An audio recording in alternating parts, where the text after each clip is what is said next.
2 দিনের সময় চেয়েছিলেন। সময় শেষে নিজের সিদ্ধান্ত জানিয়ে দিলেন তামিম ইকবাল খান।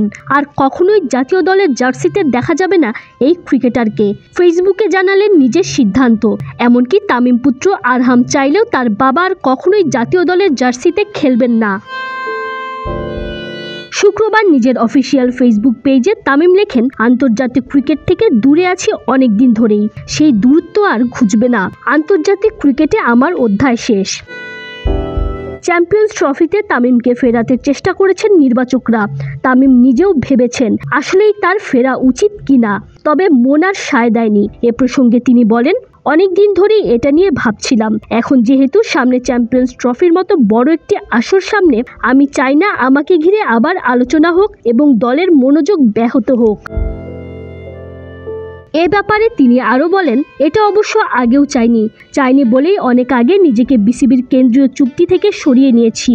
যদিও অনেকেই বলেছেন, অনেক সময় মিডিয়ায় এসেছে আমি নাকি ব্যাপারটি ঝুলিয়ে রেখেছি, কিন্তু বিসিবির কোনো ধরনের চুক্তিতে জেনেই 1 বছরেরও বেশি সময় আগে যে নিজেই সরে দাঁড়িয়েছে, তাকে পরিকল্পনায় রাখা বা তাকে নিয়ে আলোচনাও তো কিছু নেই।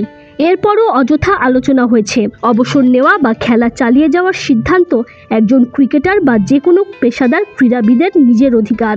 আমি নিজেকে সময় দিয়েছি, এখন মনে হয়েছে সময়টা এসে গেছে। দলের অধিনায়ক নাজমুল হোসেন শান্ত বড় ভাই তামিমকে দলে চেয়েছেন, নির্বাচকরাও তাকেই চেয়েছেন। সবার প্রতি কৃতজ্ঞতা জানিয়ে তামিম বলেন, অধিনায়ক নাজমুল হোসেন শান্ত আন্তরিকভাবেই আমাকে ফেরানোর জন্য বলেছে। নির্বাচক কমিটির সাথেও আলোচনা হয়েছে। আমাকে এখনও উপযুক্ত মনে করার জন্য তাদের প্রতি কৃতজ্ঞতা, তবে আমি নিজের মনের কথা শুনেছি। 2023 বিশ্বকাপের আগে নিজের তিক্ত অভিজ্ঞতার কথা জানিয়ে তামিম বলেন, 2023 বিশ্বকাপের আগে যা হয়েছে তা আমার জন্য বড় ধাক্কা ছিল। যেহেতু ক্রিকেটীয় কারণে আমি দলের বাইরে যাইনি, তারপরও আমি যেখানেই গিয়েছি ক্রিকেট ভক্তদের অনেকেই বলেছেন আমাকে আবার জাতীয় দলে দেখতে চান। তাদের ভালোবাসার কথা ভেবেছি আমি। আমার ঘরেও একজন অনুরাগী আছে।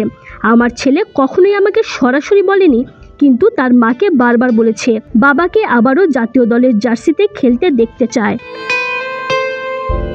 সবশেষে ছেলের আবদার রাখতে না পারার কষ্টের কথা জানিয়ে আরহাম এবং নিজের ভক্তদের উদ্দেশ্যে তামিম লেখেন, ভক্তদের হতাশ করার জন্য আমি দুঃখিত।